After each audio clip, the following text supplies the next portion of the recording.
respect your time.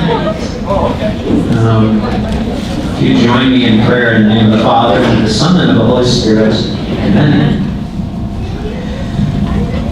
Heavenly Father, we come with gratitude in our hearts for your goodness to us, especially that you, in your infinite plan, have allowed us to know you, to know your Son, and to be part of his church. We may take that for granted some days, but we are very grateful for that. And we have a great desire to go deeper in our relationship with your Son and with our brothers and sisters. And so we have gathered this evening to just talk and learn and question about how we can deepen those relationships. I ask you to send your Holy Spirit down upon our conversation tonight. Open our hearts and our minds to know what you want to show us and share with us, and just fill us all with an abundance of faith, hope, and love. And we place tonight's conversation in Mary's hands as we say, Hail Mary, full of grace, the Lord is with thee. Blessed art thou among women, and blessed is the fruit of thy womb, Jesus. Holy Mary, Mother of God, pray for us sinners, now and at the hour of our death. Amen. In the name of the Father, and of the Son, and of the Holy Spirit. Amen. I can't tell you how exciting it is to look around this room and see all of you here. It really is amazing that almost all of you, we probably asked within the last week if you would make time to be here tonight, and you did, which is awesome. And so thank you for taking the time to be here. Different staff members reached out to all of you, and so I don't know exactly what all of them told you. So you may be coming with different expectations about what the evening looks like. It's all right. But I just wanted to say that I think you recognize that we're really blessed to be here at St. Joseph. We have a really amazing parish with a lot of really cool stuff going on. And I think that we can just stop and be thankful for that, and that would be awesome. But the truth is, Jesus didn't come and say, have an amazing parish, and then just kind of sit with that and stop. He wants us to constantly be growing in our relationship with him, growing in our relationship with each other, and sharing the gospel. Those are kind of three of the most important pieces of being a disciple. And sometimes we can, again, just rest on our laurels maybe, and forget that this mission of ours as disciples is a constant mission, one that we're always called to do. And so when I came here a year and a half ago, I almost cried in the Archbishop's office when he told me that I got to be here, to be the pastor here, and so it's been a great joy. But I want us all to be on fire for the Lord. And one of the ways that I was desiring that when I came in a year and a half ago was to take this really big parish and make it a little bit smaller for us so that we can all feel connected and all feel like we have a place where we can share our faith, be supported in our faith, have our faith strengthened, so that we can stand there and then reach out and share our faith with other people. And not just feel like we float in on Sunday morning, stay here for about an hour, and then float back out and live our life somewhere else outside of the parish at that point. So I really had a desire that we could have more small groups here in St. Joseph. We actually have tried a couple different things over the last year and a half, and nothing's really stuck. We have had a couple of small groups sort of form, and there have been people even within this room who have kind of their own initiative started some things, and that's awesome. I'm grateful for that. But we wanted it to happen on a larger scale because we want people, if that would be a way that they could grow in their relationship with the Lord, to have that possibility for them.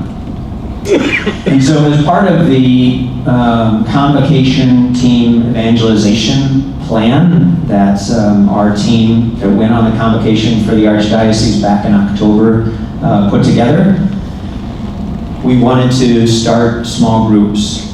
We weren't exactly sure how to do that, but we heard of a program, or program's not the right word, but a push for these small groups happening over at Nativity, and Father Mike Hawken was very positive about it and what it was doing for that parish. And so we kind of looked into it, and those of us on staff that have been talking with School of Faith have gotten really excited about that possibility here.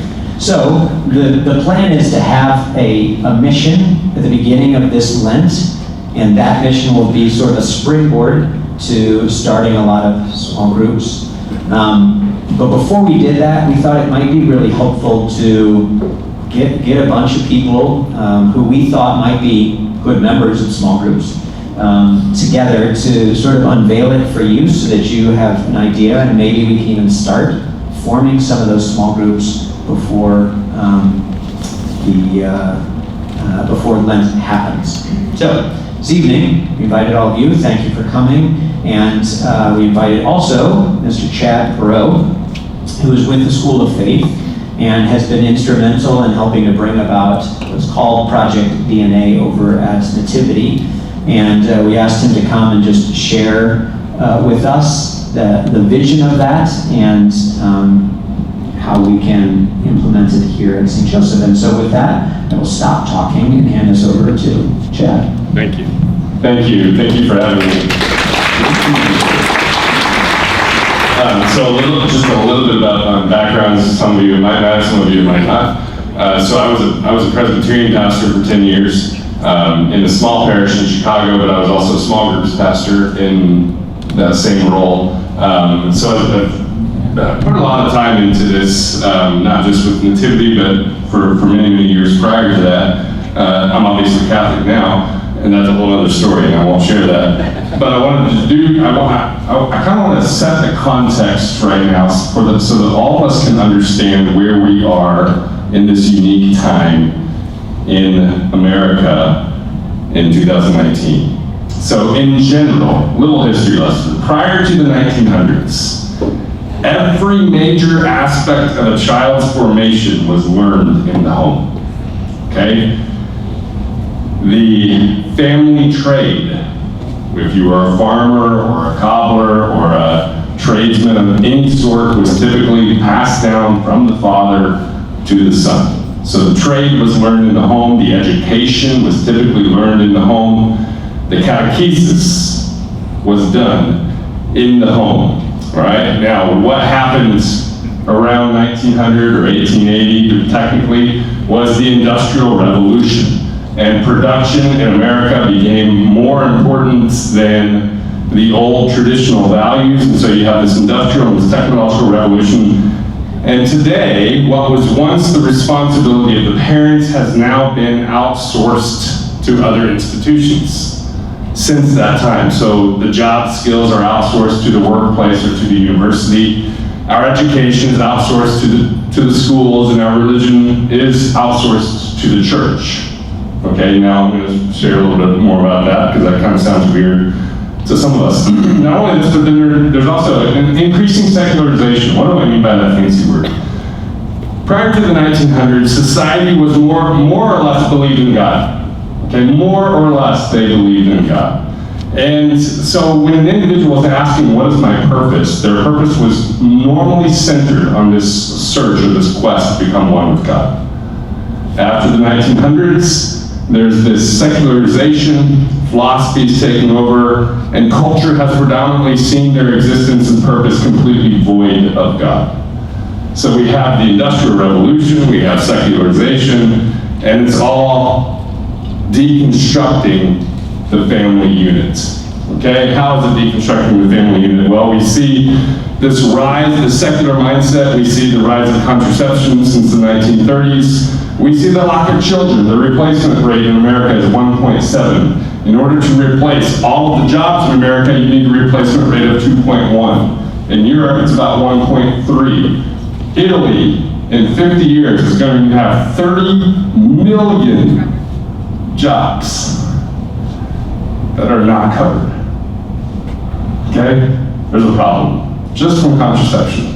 Just from families not bearing children. Divorce rate has increased. Children born with two parents has decreased. Both parents go to work now. Why? Because all of the responsibilities that were once the parents are being outsourced, and so they can go to work because they're no longer responsible for anything except managing the household. All right? I'm sharing dire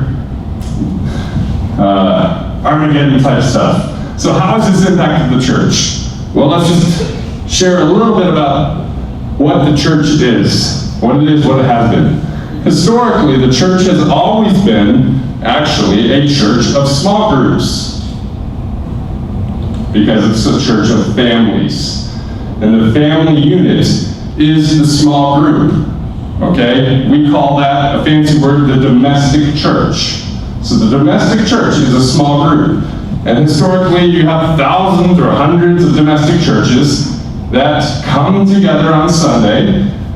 And the Sunday gathering was a gathering of celebration of what we worshiped. It wasn't a gathering of catechesis.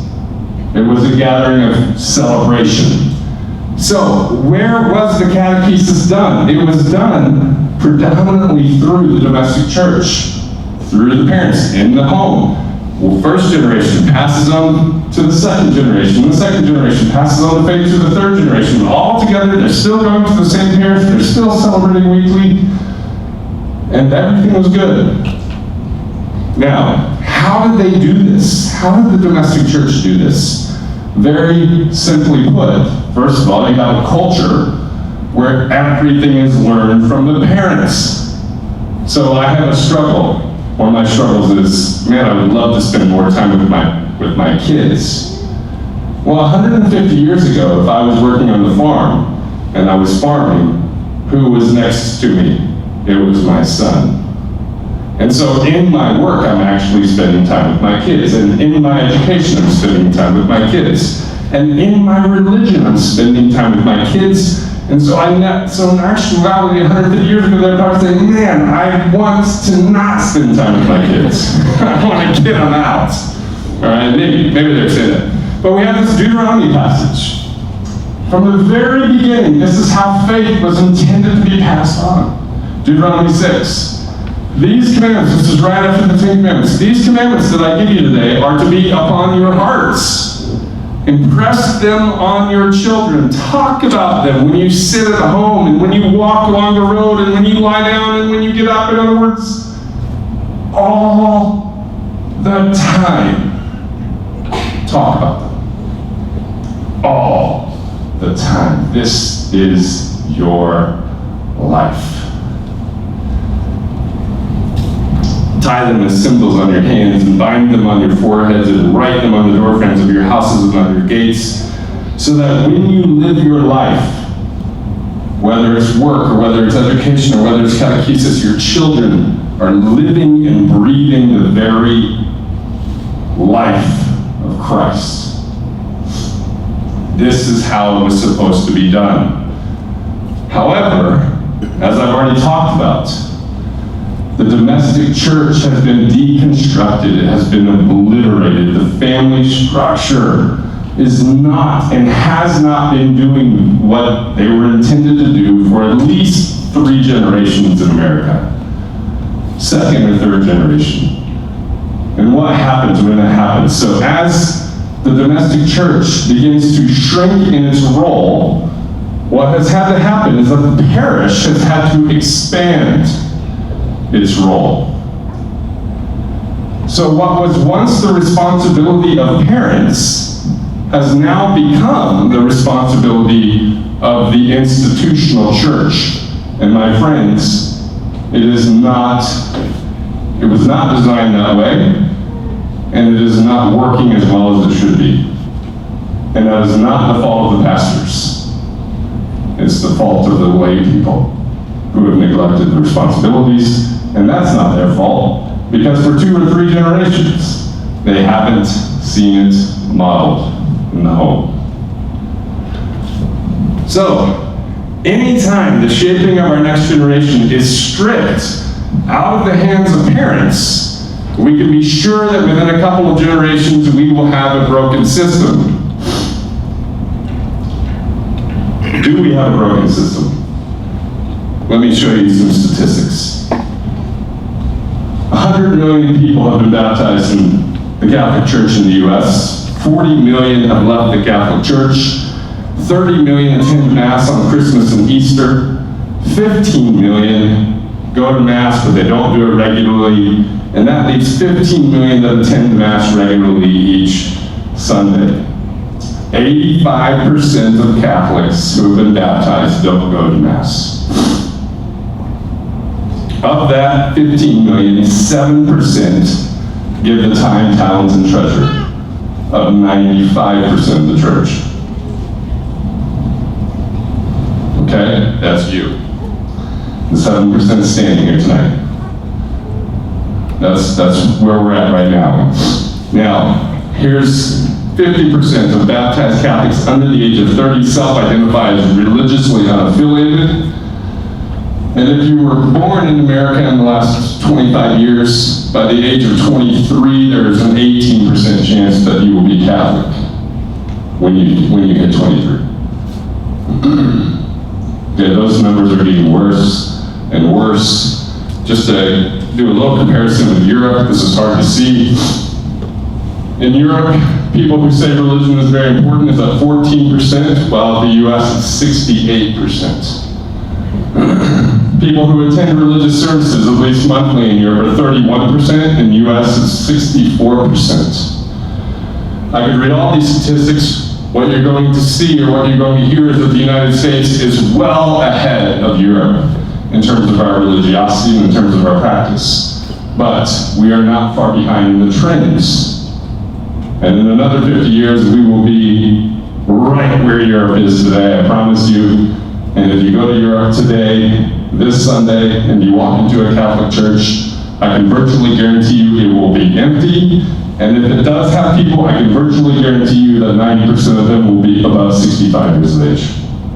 The youth are gone. Now, we live in a little pocket in Kansas, and it's predominantly pretty healthy. But we are the heart of America. And we are not called to just simply be stagnant. We are called to pump blood so that it begins to flow back into America. So how do we do this? Well, first of all, we have to be able to reconstruct the role of the domestic church. How do we do this? Beginning to put the emphasis of missional responsibility back on the layperson. You are the ones responsible, not Father Walsh. You are the ones responsible. We set up a model where people can experience what meaningful conversation looks like. Here's the thing. If you've lived in a second or third generation in a family that hasn't really experienced meaningful conversation focused on Christ, you don't know how to have meaningful conversation focused on Christ. It hasn't been modeled, it hasn't been lived, it hasn't been breathed. Deuteronomy 6 has not been being lived in your house. And so we have to create a structure where this modeling of meaningful conversation can actually happen, so that the modeling can begin to trickle down to the younger generations. We also have to relocate the primary place where faith is passed on. That is not the church building. It is the home. We have to relocate this. We have to reclaim this. How do we do this? Well, I want to talk about Christian DNA. Father Walsh has already mentioned it. There's 3 aspects that are just simply the core of all of our faith. The first is that we were designed, we were created to have a relationship with God, with the divine being, with Christ, the incarnate Lord. We were designed to have a relationship with Him. Secondly, we were designed to live in friendship with others. Neighbors, family, moms, dads, children, grandmas, grandpas, co-workers. We were designed to live in relationship with people. And third, we were designed, as Father Walsh put it, to share the gospel. Simply put. Another way of saying that is to be radically hospitable, inviting people into your way of life. If you're living in friendship with Christ, if you're living in friendship with others intentionally, and if you're inviting people into this way of life, what we begin to see is a change. It's a change in the culture. It's a change in the culture of the church, it's a change in the culture of the home, it's a change in the culture of the workplace, and slowly it starts rebuilding this. So I want to share an illustration. Every Easter Vigil, we start with the huge candle of Christ, right? And how that goes about the rest of the church is that everyone gets up from their pew, and they get up and they come up, and they put their candle into the candle of Christ, right? No! You stay where you are. And there's one person that comes and lights the candle, and then they light a candle, and then they light a candle, and then that person lights a candle, and within seconds, the entire church has their candle lit. Why? It is not the priest who walks around and lights every single candle. It is not the parish who does this. It is the people. The people who light candles of other people. This has always been the vision of the church. This has always been the vision of the church. So we come to Project DNA. What in the world is Project DNA? First, it is not a program. Okay? And here's what I mean by that. Programs have beginnings and they have ends, and they typically produce change that is temporary. And the example I'm going to show is just a diet. Okay? If I wanted to lose 20 pounds, I lay off sugar, I lay off bread, I lay off whatever it is that keeps me to gain weight. And typically in, I don't know, a month or 2, I can lose 20 pounds. Okay? I'm a big guy. 20 pounds isn't that bad. Not even 10% of my body weight, so just to give you an idea. But I can lose 20 pounds 45 days if I'm really strict. But do I keep it off?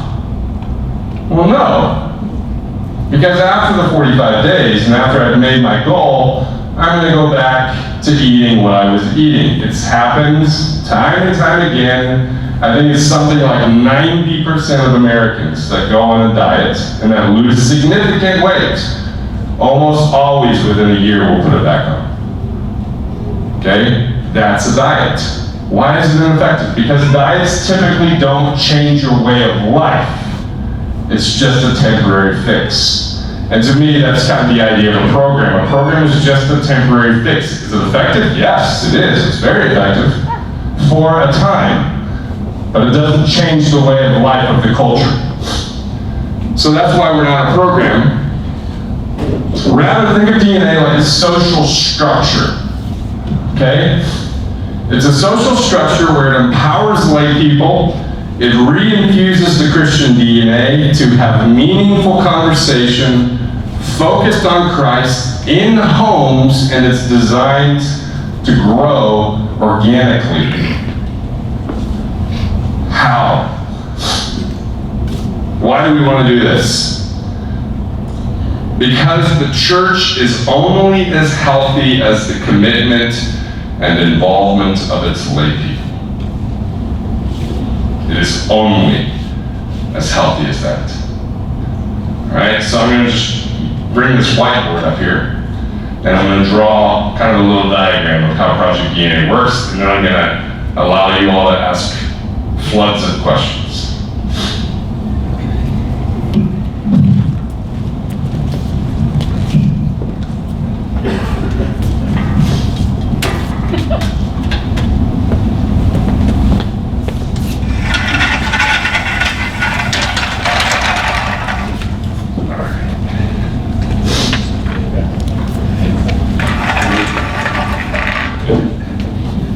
Okay, this is my real PowerPoint right here. This square is going to represent all of the leaders of small groups, okay? And we'll just mark these by tallies. So potentially this could be, you all could be leaders, potentially. Or co-leaders, co-facilitators, co-hosts. I'm not going to use the word leaders anymore, right? Facilitators. Now, so from here on out, here's the prediction. Okay, let's say you pair in pairs of 2. And each of you know about 4 to 8 people within the church. We don't even have to start outside of the church right now. Let's just start within the church. 4 to 8 people, and you're friends with them. You kind of like them. You'd really like to get to know them. You want to develop a deeper, meaningful friendship with them, so you invite them into your DNA gathering. So, we have lots of existing small groups. Now, we have at least 50. All right? So, you're represented over here, and you add a few people. It doesn't matter how many or how little. It can be 4, it can be 8, it can be 12, okay? So every group has a few people.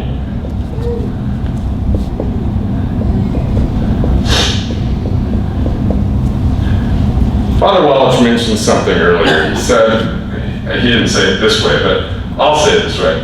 One of the biggest problems in the Catholic Church currently is just the anonymity of it.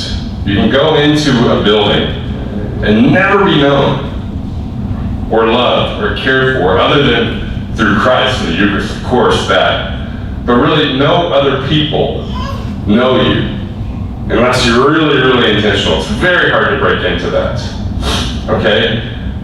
We want people to feel loved, to be loved, and to be known, and to be cared for.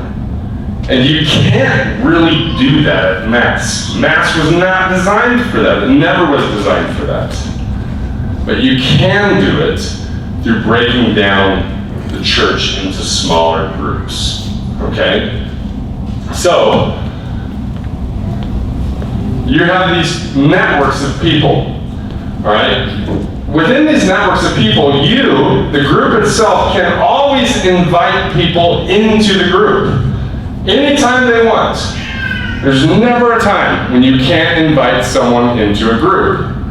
Now, let's say a stranger comes to church. We'll say the church is right here, the building, parish. They come to Mass, one of these 68 new families moves into the parish. And they want to get involved, but they don't know anybody. Then no one reaches out to the Mass because Mass wasn't designed for them to be reached out to. So they can sign up through the church to be placed in a community, a small community. And so the church then says, hey, we have a group that actually meets on Tuesday night when you want to meet, and it's right over here in this neighborhood, why don't you go on over there? And the group invites them, and they can get plugged in right away to a small community. Now, say there's a neighbor in the church. Maybe they're Catholic, maybe they're not. It doesn't matter. Okay? And the neighbor, you know the neighbor, and you've been friends with them now for a year or two, and you want to invite them, ultimately, you want them to encounter Christ. But I can tell you right now, the first place never to invite someone is typically Mass. Okay? If they're Catholic, maybe, but it's not designed for that. Maybe not even our CIA. The first place to invite them is your home. Get to know them. Have them over for a beer or a wine or a cigar. Have them over when other people are over and you can have a meaningful conversation. And maybe they get involved in this group, and maybe they stay in that group for 6 months. And every single time that they meet, their walls get broken down about the institutional church, and they begin to trust. So that 6 months later or a year later, maybe they're ready to make their ways into the door of the church. See, the Catholic Church for so long has worked in this way. Imagine if we had a fire in this building and these two doors were the only doors that you could get into or out of. What would happen? What would happen? It would be clogged.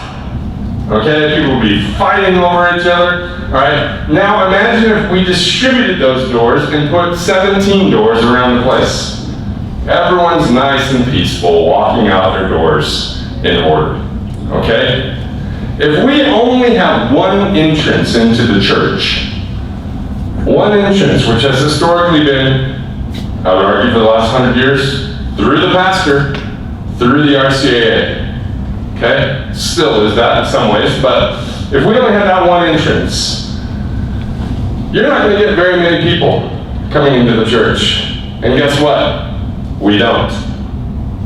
We don't get very many people coming into the church, partly because we don't actually have a vision that's big enough. Do you know what this church was built for? Mass. It was built for Mass. Do you know who it was built for? All the people.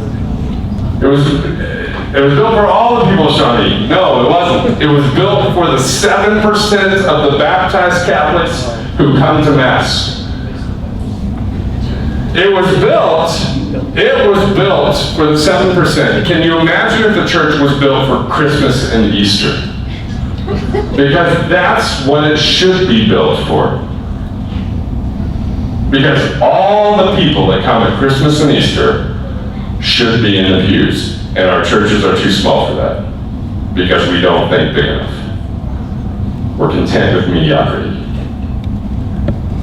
Why are we content with mediocrity? Because our culture has told us for far too long that lay people are not responsible, the institution is responsible, you need to let the institution do all the work that you were called and designed to do. And it's time to change. If we're going to get serious, it's time to change. So, as these groups grow, there's another role. Right? Let's say you have a group right here, okay? The facilitator of the group really just has one simple task. I'm going to order and facilitate a gathering, and we're going to have meaningful conversation. I'm going to make sure that we have a home. I'm going to make sure that people come. And then that's it, really. Now, there's a second responsibility once you establish people to come. The second responsibility is to begin to identify, recruit, befriend another person who you might think has the capacity or has the potential or is ready to buy into the vision and to lead their group, to lead another group eventually one day, not tomorrow, but eventually one day. So you start having a conversation. You say, what's your name? Richard. Richard, you know, you've been coming. I really love what you say in the conversations. You've been so contributing, and you know, one day, would you be willing to facilitate one of our gatherings? And Richard says, yes, of course. I would love to. Well, actually, in 2 weeks, I'm going to be on vacation. That'll be a great time because we're meeting in 2 weeks. And Richard says, yes, I love it when I trick him into facilitating. He facilitates and does a great job, and then he gets other responsibilities. And you know, Chad, I really like that. That was really good. Hey, Richard, you know, we meet once a month as leaders, or once every 6 weeks, whatever. You know, there's some great formation. Would you be interested in coming to that? Yeah, I would actually. Doesn't mean Richard's a little apprehensive. He's like, well, wait a second. I'm not going to be snookered into leading a group, am I? No, of course not. I need you to But I do want you to be committed, to be open, if the Spirit leads you to lead a group in the future. Does that mean next week? No. Doesn't mean next week. Could mean a year from now. Could mean 5 years from now. I just need you to be open. Open to the Spirit. And so all of you, as your leaders, you're just recruiting people. You're casting the vision. You're creating the culture. You're recruiting people you're planting the seed that a layperson can do this in their homes. And they can. You can. You can do this. It's hosting. It's reading just a paragraph and asking some questions and having meaningful conversation. And it's being hospitable and inviting other people in. It's inviting people into your life. Which is coincidentally inviting people into the church. Which is coincidentally inviting people to Christ. Okay. There's lots of nuts and bolts here. I didn't go over all of it. What questions do you have?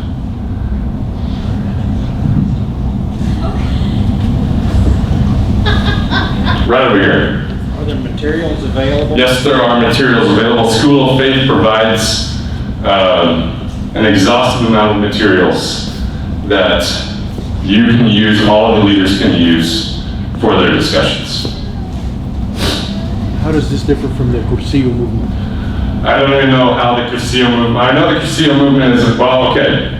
I don't know the nuts and bolts of the Cursillo movement. And here's the other thing about this. We are not saying that we are distinct or new. This is not a new idea, as I've said. And this is not the end all. Okay? The end all is that we would have families who are being the small group. That's the end all. This is just the beginning of getting us back to that. Okay? This is just the beginning. So I don't know the nuts and bolts of the Cursillo movement, but here's what I would say is distinct to this. It is never a closed group. In fact, I would argue that when a group becomes closed doors, it dies. It stagnates. We call it a spiritual hot tub. Because the role and the goal of the Christian is to always grow, to invite, to replicate. So I don't know the Cursillo movement, but this has that goal in mind, yes. And there's several people here that are Cursillo. Okay. I'm the lay director for the Cursillo. Oh, great. In the Archdiocese. And our charism is to make a friend, be a friend, bring a friend. Yeah, to Christ. And beautiful. We would be very supportive of Yeah. this program. We know how it works. It works beautifully. Most of our groups are not closed, and we're very excited about this. Beautiful, beautiful. And see, this is, On Seniors Cursillo as well. yeah, I just like to add, Cursillo and Marriage Encounter will be similar. They're deeper faith formation.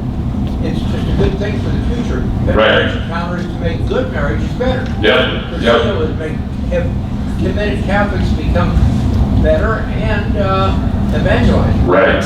So here's the aspect of this.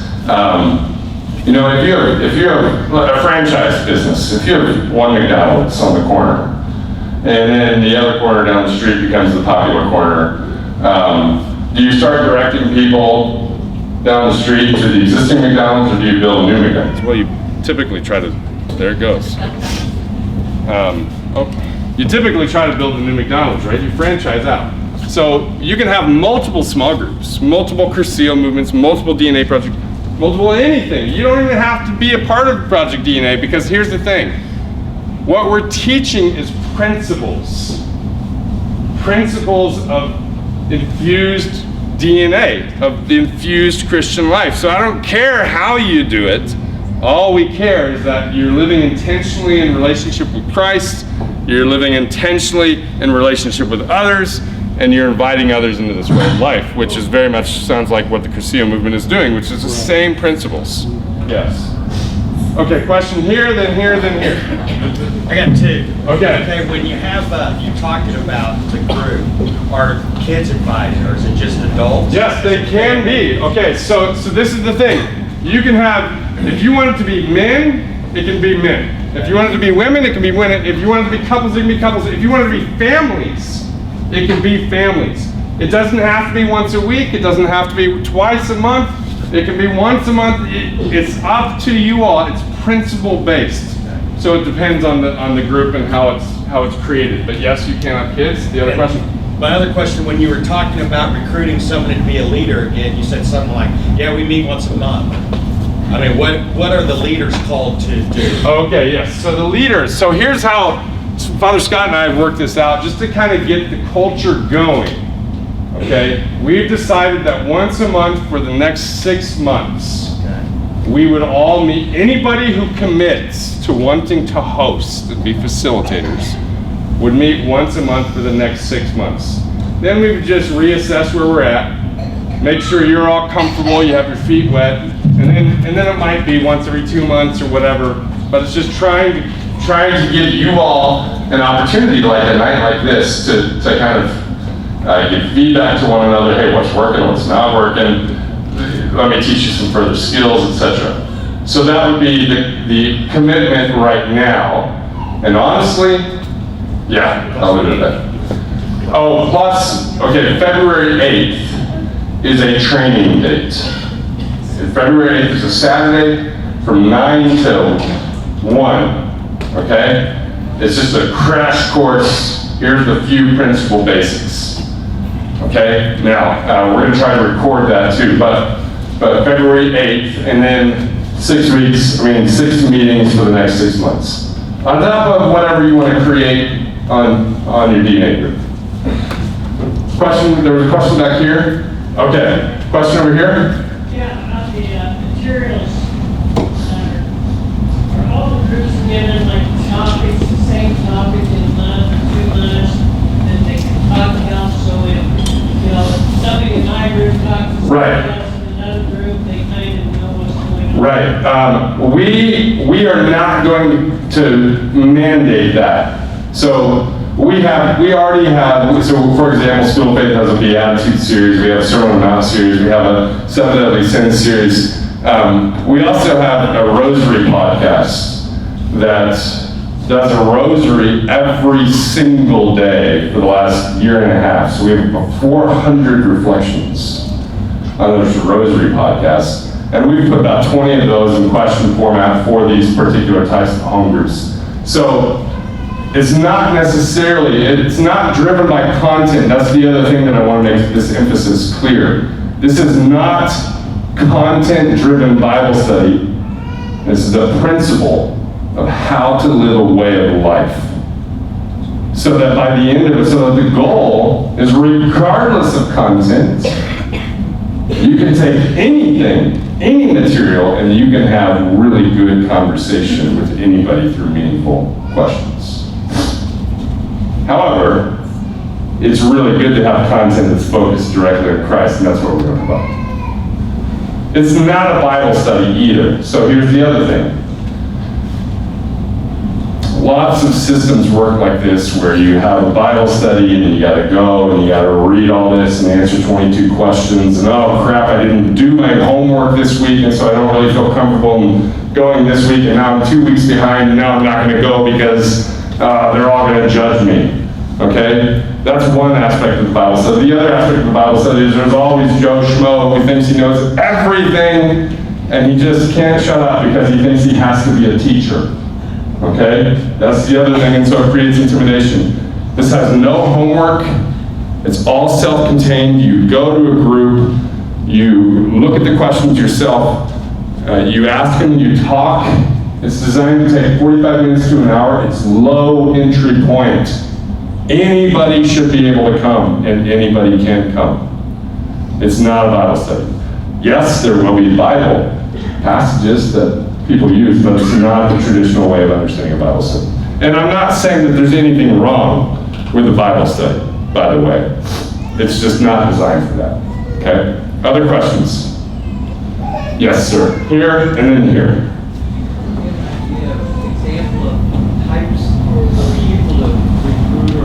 Yes.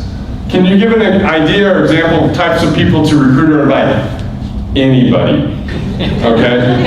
Now, but in your particular case, right? Okay, so let's just say this. We all generally have spheres of influence, spheres of friends, spheres of people that we know. Okay? I'm not going to necessarily reach a person, a stranger that I don't know. I'm not going to invite them right away because I don't know them. I'm going to work with the friends already in my sphere of influence or the acquaintances in my sphere of influence. Now, there can be a point, and there will be points, in which people who are strangers to us will sign up through the church, and because of the circumstances of our group, and because we're open and hospitable, they're going to join our group, and we're going to get to know them, and it's going to be a great thing. Okay? I'll just tell you a real brief story in Nativity this year. We have 5 couples who came together. None of them knew each other. None of them. Okay? We have a retired couple. We have a young couple with 4 kids. Another young couple with 4 kids. Some of them are divorced. Some of them are not divorced. We've been meeting together for a year. Okay? After one group, we talk about a goal, something we want to do by the end of the next time we meet. And one person says, you know, I don't think I've been to reconciliation in 30 years. I think I'm going to go. And then another person says, you know what? I don't think I've been to reconciliation since first reconciliation. I'm going to go too. And then a third person says, you know what? I can't remember the last time I've been to reconciliation either. And all 3 of them made a pact, and they all 3 went to reconciliation the next week. Why? Because someone invited them to home to get to know them. And they talked, had meaningful conversation for about 8 months to a year. I can guarantee you that they probably heard Father Hawken in the past 8 months say, go to reconciliation. But guess what? It wasn't through the pastor, and it wasn't because of the pastor that they went to reconciliation. It was because of you. And it changed their lives. That's just 8 months of work. And they were all strangers 8 months ago. So it could begin to change the culture in many, many small ways. That's a true story. I'm not making any of that up. There was a question over here, yes. After this has been in place for a while and you've seen it start to grow, do you see people joining multiple groups? Like a husband will go to a men's group and a wife will go to a women's group, and then maybe they go to a third one as a couples group or something? Yeah, absolutely. Can a person join multiple groups? Absolutely. There's absolutely no restrictions. So if you have the time and you have the desire and you want to go to a men's group and your wife wants to go to a women's group and you want to do a couples group, absolutely you can. It's up to you. Don't overextend yourself, but that's your own thing. Yeah, for sure. So yes, back here. Okay, so I've got 2. Okay. I, as well as many people in this room, belong to numerous groups. Yeah. Okay. So in most of these groups, people share facilitators, not one leader. Yes. So in that case, are you saying that all of the members of the group can go to the formation? In that case, yeah, they want to. Yeah, I'm not opposed. Again, I'm not trying to put any boundaries. And in fact, I would argue that the best way to start a group is to have multiple facilitators. Because anytime a group relies on one facilitator, it's like the pastor complex. You know? So yeah, it's a spread of the love. And then it also prepares when there is growth. A year down the road or 2 years down the road, there might be more than one person who's potentially really ready to take a mission and to start another group. So for those of you who are already involved in other groups, lots of groups, and you're overextended, don't get involved. It's not going to kill me, all right? We're asking that you just live out this way of life. Are you deepening your friendship with Christ? Are you living out intentional friendship with others? Are you being invitational? You don't have to do this. And don't. But I would love all of you too, if you have the capacity. Did you have a second question? I do. It's a little bit of a devil's advocate question. Okay. But, bear with me. So, I do belong to many groups. I've facilitated many groups. I have a pretty good idea of group dynamics. Yeah. As you described the group where they decided to, go to reconciliation together, that's beautiful, right? Yeah. But it's built on trust. It is. You have an open group. Somebody new joins the group. Your group dynamics change dramatically. It can. It depends. It depends. But Okay, so I guess I can see how some groups it makes sense to be open. mm-hmm. How some groups it makes sense to be closed, even for a time, because for that trust and for that commitment. Mm-hmm. And that's been, I want to say my experience, and it's been more than my experience. It's been the experience of many people that I know over many generations. Yeah. So I think, so the question for those who didn't hear was, to have a group that's open is kind of a little bit scary because honestly the group moves at the speed of trust, we'll put it that way. And when you invite new people, well, people kind of tend to climb up and until trust is developed and impedes the group dynamics of the group. Is that fair? Okay. That's true in some cases. It's not true in other cases. It depends on the goal of the group, in my experience. If the goal of the group is to share your life, deepest, darkest secrets, have accountability, yeah, I can understand some of those things. But if the goal is to have just simple, meaningful conversation and to get to know people, there is a way, I think, in which maybe the level of vulnerability gets compromised for a time, but there is a way to continue to include and invite this person into the group while you're working on trust. That's not ideal, and there's organics to every group, as you said. There might be an intuitive season in the life of a group where they just kind of want to build some trust. But the goal of the group is to multiply or to invite. The goal of the Christian is never to close your soul. The goal of the Christian is to open your soul. In fact, there's a quote from C.S. Lewis. He says something like, "Love anything and your heart will be wrung, for sure. But if you don't love anything, if you just want to hold it tight, then eventually it's going to be put into a casket and it's going to be hard and no one's going to know it." We have to be able to open up our soul. Yes?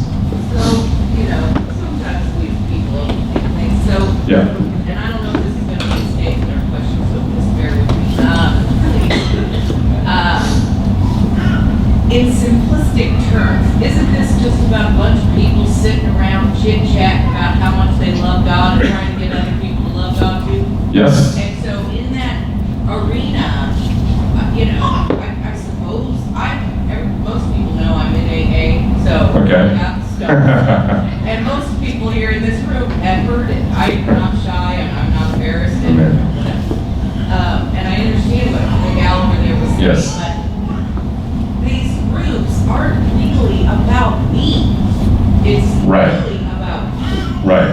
So when I bring God into that circle, and I'm just here to open my heart to help you, I don't have to be, I guess Right. that's what I'm saying. Yeah, okay, so let's just say this, right? This group, if I'm the facilitator, the group isn't about me in that my job is my job. My job is to be a friend, to walk alongside another person. However, you got the person coming into AA for the first time, coming into the group. Well, that group, for them, it is actually about them in their season of life. Okay, but as they enter into that season of life and as they grow with the group, then they begin to shift to where now it's about them helping another person. And that's the beauty of invitation. Because when you have invitation, when you have new people coming in all the time, not all the time, but in a steady trickle, you always have new life. And if you don't have that, then it's stagnation. That's my opinion or my experience. Another question. Could you elaborate on what you meant by saying the end is family? Were you speaking literally or figuratively? Yeah, I mean, the end goal ultimately, maybe that's 20 years from now, maybe that's 100 years from now, the end goal ultimately is that the family unit would be the ideal small group. And discipleship and invitation and expansion and this, all this is done through the family unit. I don't want to get too bogged down into that, but the reason we're in this predicament, I would argue, or I tried to argue, is because the family unit has been broken down. So, yes. I was just gonna say, probably a lot of the 7% are probably still part of that generation, where it has been part of the generation that have passed out. Yes, very. So you still have those family small Of groups course. that exist today. Yes, of course, hopefully we will always have at least a stump of a family that exists. But we're trying to reignite and rebuild that. Yes?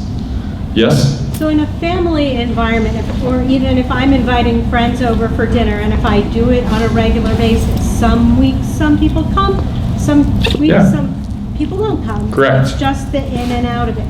And so you envision these groups to have that kind of fluidity. Yes. Because my home would. Yes. So the question was, you envision groups to have some fluidity. You know, there's some weeks where people just can't make it, some months even where people can't make it if there's snowbirds or something like that. And it's very fluid, it's very organic. It is a program, it's not a program in that it's not designed to have an end. This is designed to be a way of life. And just like families, just like organic life, we have seasons where we thrive and we have seasons where we kind of stop and don't go, and this is designed to be that. Other questions? A couple more, if there are. Okay, one here and one here. Where is the February 8th meeting? Probably right here. Yep. Unless someone has a home big enough. No? Okay. My question is, give me some permission to be in a women's group. I'm in one right now, but I don't do a lot of things for myself, I'd say, that kind of thing. My kids are mad at me for being here right now. Okay. But it's I find it most rewarding to go be with other adults right now. Yeah. While the kids are going.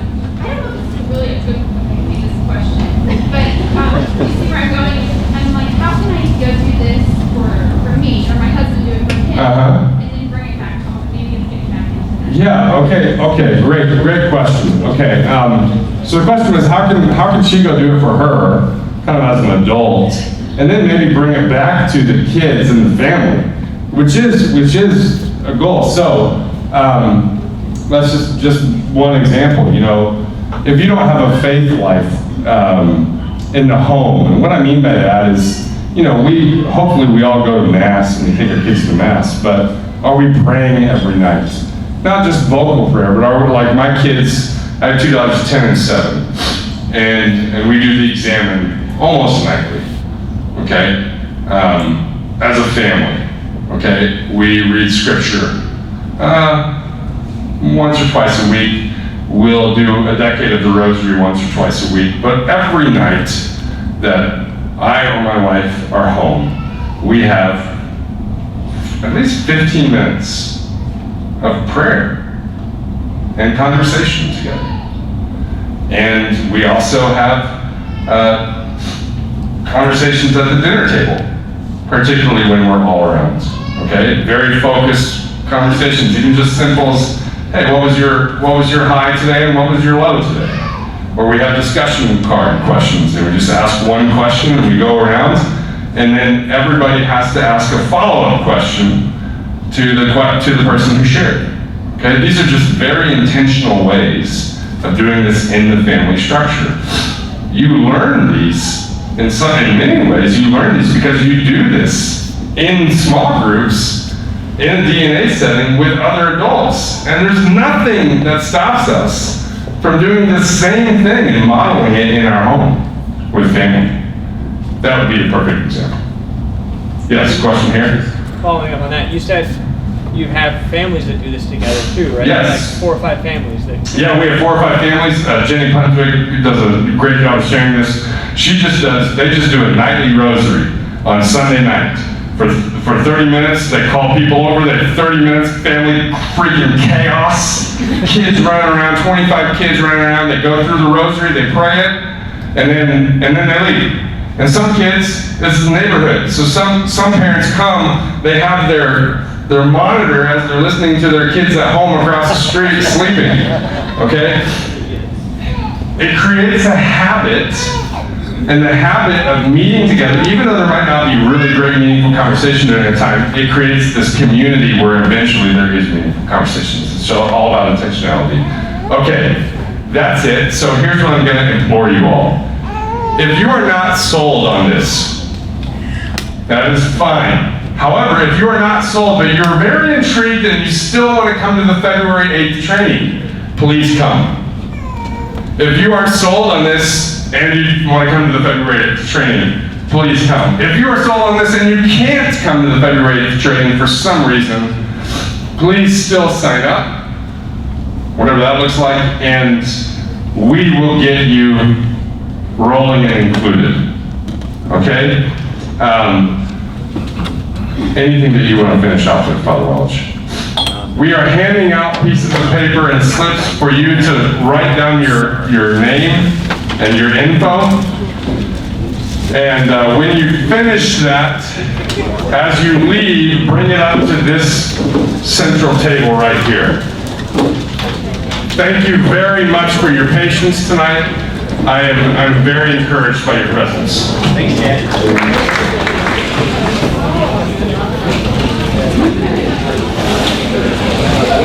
Again, thank you for being here tonight. And again, if you're still not sure, but you're like, well, let me just see what training looks like, maybe that'll help me to learn a little bit more, come to that. If you can't come, we did do a video of tonight, so we're going to share that with people who couldn't be here tonight. We'll do a video of the training too. And if you're just not sure, and you're like, I want to be part of a group, but I don't think I want to necessarily lead, there's an option on the sheet to write that. Or maybe you're just like, you know what, I don't want to do this. I'm kind of mad at Father Scott for inviting me. Okay, that's fine too.